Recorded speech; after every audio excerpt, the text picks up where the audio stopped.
जय श्री राम। मैं वसंत रावल आज मैं आपको बताने आया हूं पदम काल सर्पयोग कैसे बनता है और उसका फलादेश क्या होता है। उसके पहले और भी बहुत सारी बातें जानेंगे, जैसे कि काल सर्प ये नाम की उत्पत्ति कैसे हुई। तो सुनिए, राहु के अधिदेवता है काल और राहु के प्रत्यधिदेवता है सर्प। फिर से कहूंगा, राहु के अधिदेवता है काल और राहु के प्रत्यधिदेवता है सर्प। अधिदेव और प्रत्यधिदेव ये दोनों भगवानों को जब एक साथ मिलाया गया तो एक नए नाम की उत्पत्ति हुई और जिसे कहा जाता है काल सर्प योग। काल सर्प योग के मुख्य दो प्रकार है। एक है राहुमुखी काल सर्प योग, जिसे शास्त्र में कहा गया है उदित काल सर्प योग, जो बहुत ही अशुभ फल देता है। और दूसरे नंबर पे आता है केतुमुखी काल सर्प योग, जिसे शास्त्र में कहा गया है अनुदित काल सर्प योग, और जो बिल्कुल खराब फल नहीं देता। शास्त्रों के अंदर कहा गया है कि जो राहु है इसे सांप का मुंह कहा गया है और सांप के मुंह में जहर होता है, और केतु जिसे सांप की पूंछ माना गया है जिसमें बिल्कुल जहर नहीं होता। तो आइए जानते हैं राहुमुखी काल सर्प योग और केतुमुखी काल सर्प योग कैसे देखा जाता है।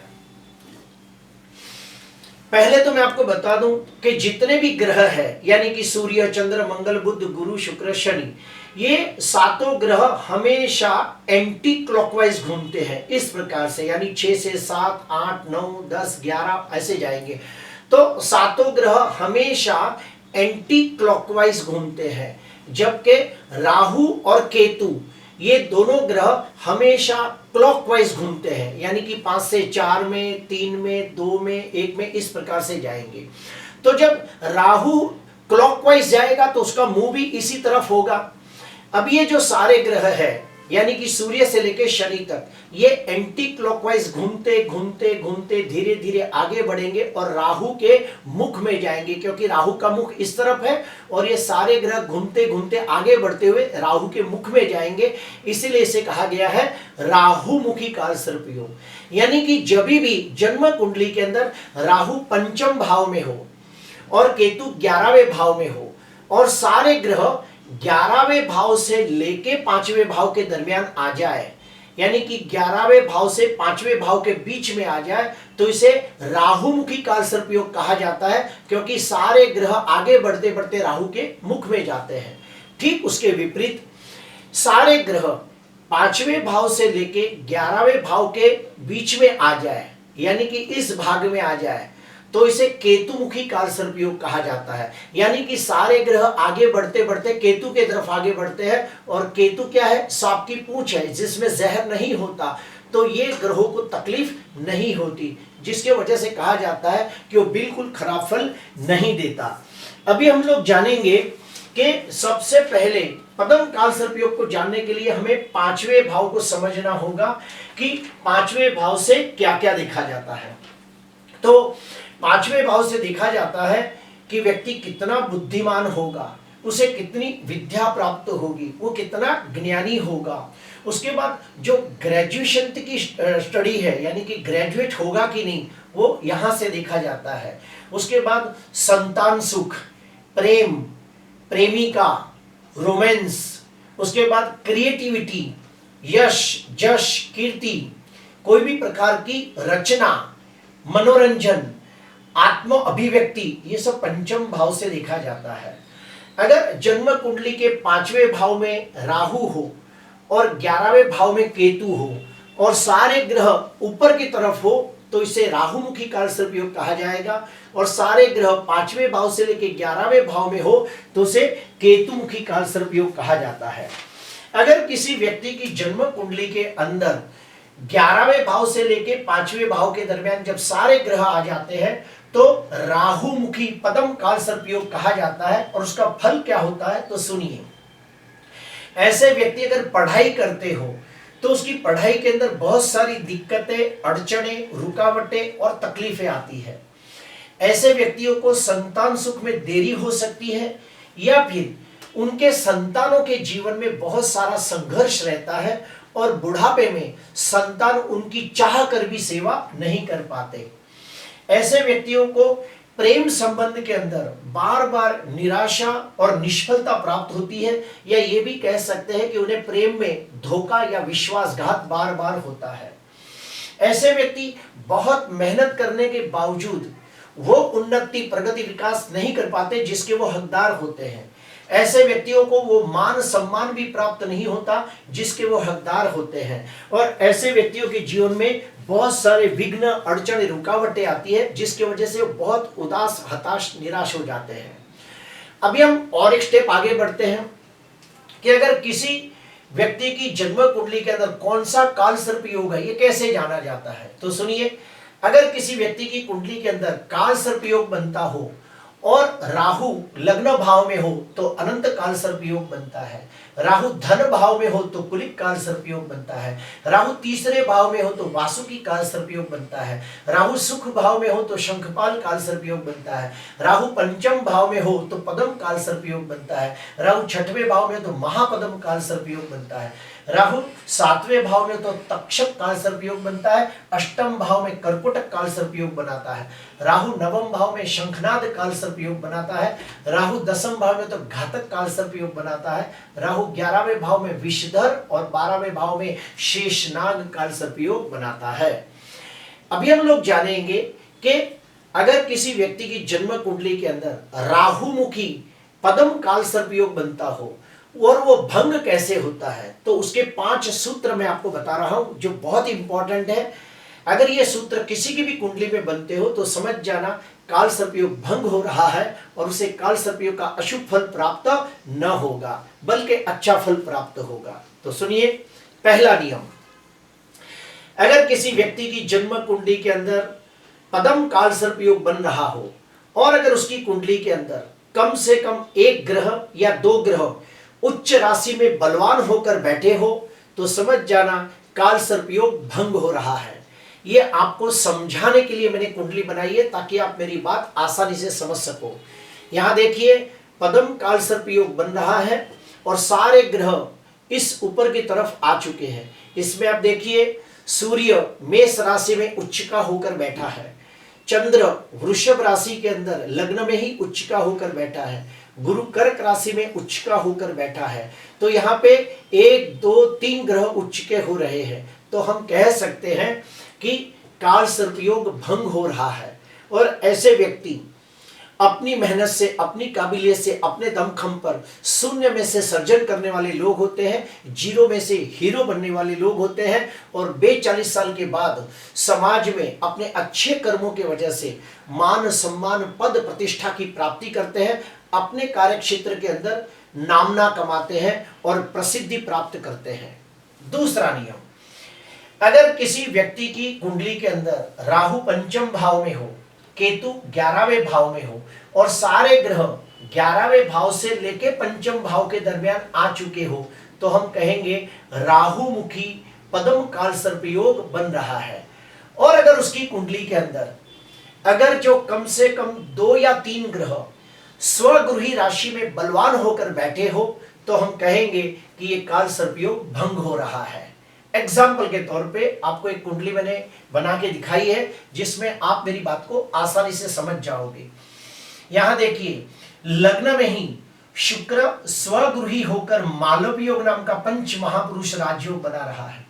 यहां पे मंगल धन स्थान में स्वगृही होकर बैठा है, गुरु तीसरे भाव में स्वगृही होकर बैठा है, यहाँ पे शनि चौथे भाव में स्वगृही होकर शशियोग नाम का पंच महापुरुष राजयोग बना रहा है। तो नियम ये कहता है कि किसी की कुंडली के अंदर काल सर्पयोग बनता हो और उसकी कुंडली के अंदर कम से कम 2 ग्रह या 3 ग्रह या फिर 4 ग्रह भी अगर जो स्वगृही होकर बैठे हो तो काल सर्पयोग भंग हो जाता है और ऐसे व्यक्ति अपनी मेहनत से, अपनी काबिलियत से, अपने दमखम पर शून्य में से सर्जन करने वाले लोग होते हैं, जीरो में से हीरो बनने वाले लोग होते हैं। अपने बलबूते पर वो लोग बहुत ही मेहनत करके नामना कमाते हैं, समाज के अंदर मान सम्मान, पद प्रतिष्ठा की प्राप्ति करते हैं, यश जश कीर्ति प्राप्त करते हैं और प्रसिद्धि प्राप्त करते हैं। ठीक उसका उल्टा अगर सारे ग्रह इस जगह पे आ गए हो तो केतुमुखी काल सर्प योग कहते हैं, जो बिल्कुल खराब फल नहीं देता, क्योंकि केतु सांप की पूंछ है और सांप की पूंछ में जहर नहीं होता। ये सारे ग्रह धीरे धीरे आगे बढ़ते हुए केतु के मुख में जाएंगे तो बिल्कुल खराब फल नहीं मिलता। आगे आते हैं तीसरा नियम। अगर किसी व्यक्ति की कुंडली के अंदर राहु पंचम भाव में हो, केतु 11वें भाव में हो और सारे ग्रह 11वें भाव से लेके पंचम भाव के दरमियान आ चुके हो और राहुमुखी काल सर्प योग बनता है, अगर उसे हम लोग पूर्ण काल सर्प योग भी कहते हैं, और अगर उसकी कुंडली के अंदर कम से कम 4 या 5 शुभ योग राजयोग निर्माण होते हो तो भी काल सर्प योग भंग हो जाता है। एग्जाम्पल के तौर पे ये कुंडली मैंने आपको समझाने के लिए बनाई है। हाँ, जैसे कि किसी की कुंडली के अंदर चंद्र मंगल की अंशात्मक युति महालक्ष्मी योग बनाती हो तो बहुत अच्छा माना जाएगा। किसी की कुंडली के अंदर चंद्र गुरु की अंशात्मक युति गजकेसरी योग बनाती हो तो भी बहुत अच्छा माना जाएगा। किसी की कुंडली के अंदर चंद्र से दूसरे भाव में और 12वें भाव के अंदर 6 ग्रहों में से कोई भी एक ग्रह आगे पीछे बैठा हो तो हम कहेंगे अनफा, सुनफा, दुर्धरा नाम के 3 योग बन रहे हैं। अगर किसी की कुंडली में सूर्य से दूसरे और 12वें भाव के अंदर कोई भी ग्रह बैठा हो तो बनता है वेशी, वाशी, उभयचरी योग। ये भी बहुत बलवान योग बनते हैं। इसके सिवा भी काफी बार ऐसा होता है कि परिवर्तन योग बनता है। 2 भावों के स्वामी आपस में एक दूसरे के भाव में बैठ जाते हैं तो परिवर्तन योग बनता है। आपको समझाने के लिए मैंने यहाँ बनाया है, देखिए, धनाधिपति शनि तीसरे भाव में बैठा है और तीसरे भाव का स्वामी गुरु दूसरे भाव में बैठा है, तो दूसरे और तीसरे भाव का स्वामी आपस में एक दूसरे के घर में बैठने की वजह से परिवर्तन योग बन रहा है। ये 10 राजयोग के बराबर होता है। तो ऐसा कोई भी योग बनता हो, इसके सिवा भी विपरीत राजयोग भी हो सकता है। जैसे कि आप देखिए, 6वें भाव का स्वामी बुध 12वें भाव के अंदर विपरीत राजयोग बना रहा है, और अगर जो लग्नाधिपति बलवान हो तो ये विपरीत राजयोग और अच्छा फल देता है। तो मेरा कहने का भावार्थ ये है कि अगर किसी व्यक्ति की कुंडली में काल सर्प योग बनता हो और उसकी कुंडली के अंदर महालक्ष्मी योग बनता हो, चंद्र गुरु का गजकेसरी योग बनता हो, चंद्र के वजह से अनफा, सुनफा, दुर्धरा योग बनता हो, सूर्य के वजह से वेशी, वाशी, उभयचरी योग बनता हो, परिवर्तन योग बनता हो, विपरीत राजयोग बनता हो, ऐसे और भी बहुत सारे योग हैं। जैसे कि एग्जाम्पल अमला योग है, वसुमती योग है। तो ऐसे कोई भी 4 या 5 योग बनते हो तो समझ जाना काल सर्प योग भंग हो रहा है। और ऐसे व्यक्ति शून्य में से सर्जन करने वाले लोग होते हैं, 0 में से हीरो बनने वाले लोग होते हैं। 42 साल के बाद धनवान, यशवान, कीर्तिवान बनते हैं, अपने कार्यक्षेत्र के अंदर बहुत ही नामना कमाते हैं, प्रसिद्धि प्राप्त करते हैं और दुनिया के अंदर वो सारे सुखों की प्राप्ति करते हैं जो उन्हें चाहिए। अभी हम आते हैं चौथा नियम। काल सर्प योग का चौथा नियम ये कहता है कि अगर किसी की कुंडली के अंदर 5वें भाव से लेके 11वें भाव, इसके अंदर राहु केतु पड़े हो और सारे ग्रह 11वें भाव से पंचम भाव में बैठे हो और पदम काल सर्प योग बनता हो, राहुमुखी काल सर्प योग बनता हो और राहु के ऊपर कम से कम 3 ग्रहों की दृष्टि पड़ती हो तो भी काल सर्प योग भंग हो जाता है। आपको समझाने के लिए मैंने कुंडली बनाकर रखी है। आप देखिए, गुरु लग्नाधिपति होकर स्वगृही होकर हंस योग बना रहा है और ये गुरु की शुभ 5वीं दृष्टि राहु के ऊपर पड़ रही है। उसी प्रकार मंगल भाग्याधिपति होकर स्वग्रही है और ये भाग्याधिपति स्वग्रही मंगल अपनी 4थी दृष्टि से राहु को देख रहा है। उसके बाद इधर देखिए, शनि अपनी 3री दृष्टि से राहु को देख रहा है। तो यहाँ पे राहु के ऊपर गुरु की 5वीं दृष्टि, मंगल की 4थी दृष्टि, शनि की 3री दृष्टि पड़ रही है। नियम ये कहता है कि कोई भी 3 ग्रहों की बलवान शुभ दृष्टि अगर राहु के ऊपर पड़ती हो तो भी काल सर्प योग भंग हो जाता है। और ऐसे व्यक्ति अपनी मेहनत से, अपनी काबिलियत से, अपने दमखम पर शून्य में से सर्जन करने वाले लोग होते हैं, 0 में से हीरो बनने वाले लोग होते हैं, धनवान, यशवान, कीर्तिवान बनते हैं, मान सम्मान, पद प्रतिष्ठा की प्राप्ति करते हैं और प्रसिद्धि प्राप्त करते हैं। बड़े बड़े एक्टर, बड़े बड़े क्रिकेटर, बड़े बड़े पॉलिटिशियन, बड़े बड़े मिलेनियर, बिलेनियर की कुंडली में भी काल सर्प योग देखा गया है। अभी आते हैं 5वां नियम। पांचवा नियम ये कहता है कि अगर किसी की कुंडली के अंदर पद्म काल सर्पयोग बनता हो और अगर राहु की डिग्री कम हो और उसके साथ जो ग्रह बैठा हो उसकी डिग्री ज्यादा हो तो भी काल सर्पयोग भंग हो जाता है। कैसे? तो सुनिए, राहु हमेशा क्लॉकवाइज आगे बढ़ता है, यानी कि 4 में से 3 में जाएगा, 3 से 2 में जाएगा। राहु 3 अंश पे है तो ये ग्रह आगे जाके इधर जाएगा, जबकि सूर्य 21 डिग्री का है तो उसने राहु को क्रॉस कर लिया है। सूर्य की 21 डिग्री है, उसने राहु को क्रॉस कर दिया है और वो धीरे धीरे आगे बढ़ रहा है, तो ये काल सर्पयोग से बाहर निकल गया। तो अब ये काल सर्पयोग नहीं रहा, काल सर्पयोग भंग हो गया। तो अगर जो राहु की डिग्री कम हो और उसके साथ कोई ग्रह बैठा हो और उसकी डिग्री उससे ज्यादा हो तो समझ जाना कि उस ग्रह ने राहु को ओवरटेक कर लिया है, वो राहु की पकड़ से बाहर निकल गया है, तो काल सर्पयोग भंग माना जाएगा। और भी एक बात बता दूं, राहु और केतु, राहु पंचम भाव में हो, केतु 11वें भाव में हो, और कोई भी ग्रह अगर जो 6वें भाव में हो या फिर 10वें भाव में हो तो हम कहेंगे कि काल सर्पयोग भंग हो रहा है। तो काफी लोग इसे आंशिक काल सर्पयोग कहते हैं, जो बिल्कुल गलत है। अगर जो एक भी ग्रह बाहर निकल जाता है तो काल सर्पयोग भंग हो जाता है, तो उसकी जरा भी चिंता ना करें। अभी हम आखिरी में मैं आपको बताना चाहता हूं कि अगर किसी व्यक्ति की कुंडली के अंदर राहुमुखी काल सर्पयोग बनता है तो ही उसे उपाय करने चाहिए। अगर केतुमुखी काल सर्पयोग बनता है तो उसे ज्यादा चिंता करने की आवश्यकता नहीं है। क्यों? क्योंकि केतु जो है वो सांप की पूंछ है, उसमें जहर नहीं होता, और सारे ग्रह जब केतु के तरफ आगे बढ़ते हैं तो उससे कोई भी उसे नुकसान नहीं पहुंचता। प्रिय दर्शकों, बड़े बड़े एक्टर, बड़े बड़े डायरेक्टर, बड़े बड़े प्रोड्यूसर लोगों की कुंडली के अंदर और बड़े बड़े मिलेनियर बिलेनियर लोगों की कुंडली में भी काल सर्पयोग देखा गया है।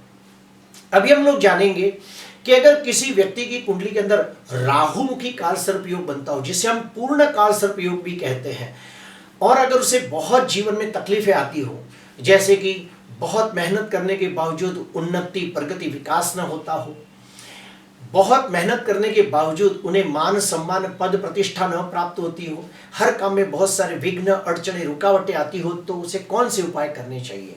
तो पहला उपाय, राहु पंचम भाव में बैठा हो तो पंचम भाव को हमें बलवान बनाना होगा। तो पंचमाधिपति जो ग्रह है उसका रत्न धारण करना चाहिए, लेकिन शर्त यह है कि पंचमेश नीच का न हो, 6, 8, 12 में न बैठा हो। दूसरा, किसी विद्वान कर्मकांडी ब्राह्मण के हाथों से सोमवार के दिन शिव मंदिर में जाके रुद्राभिषेक कराना चाहिए। तीसरा, महामृत्युंजय के 1.25 लाख मंत्र जाप खुद करने चाहिए और फिर किसी ब्राह्मण को बुलाकर उसका दशांश होम और तर्पण मार्जन करना चाहिए। चौथा उपाय, चांदी का एक नाग नागिन का जोड़ा बनाकर सोमवार के दिन किसी कर्मकांडी ब्राह्मण के द्वारा उसका पूजा विधि विधान करने के बाद शिवलिंग को जाके अर्पण कर देना चाहिए। आखिरी उपाय, साल में एक बार नाग पंचमी आती है, उस दिन किसी नाग के मंदिर में जाके आप शिव जी की पूजा पाठ कर सकते हो और नाग नागिन को प्रार्थना कर सकते हो। और भी एक उपाय कह सकता हूं कि आप हरिद्वार में या फिर आप त्र्यंबकेश्वर में जाके आप किसी कर्मकांडी विद्वान ब्राह्मण के हाथों से काल सर्पयोग की पूजा कर सकते हो। प्रिय दर्शकों, काल सर्पयोग के बारे में काफी लोगों की मिसअंडरस्टैंडिंग है। कई लोगों को मालूम ही नहीं पड़ता है कि काल सर्पयोग क्या होता है। तो पहले तो आपको यह देखना है कि अगर काल सर्पयोग राहुमुखी हो तो ही वो खतरनाक है, केतुमुखी है तो जरा भी चिंता करने की बात नहीं है। अगर आपको अच्छा लगा तो जरूर लाइक करना, सब्सक्राइब करना। नमस्कार।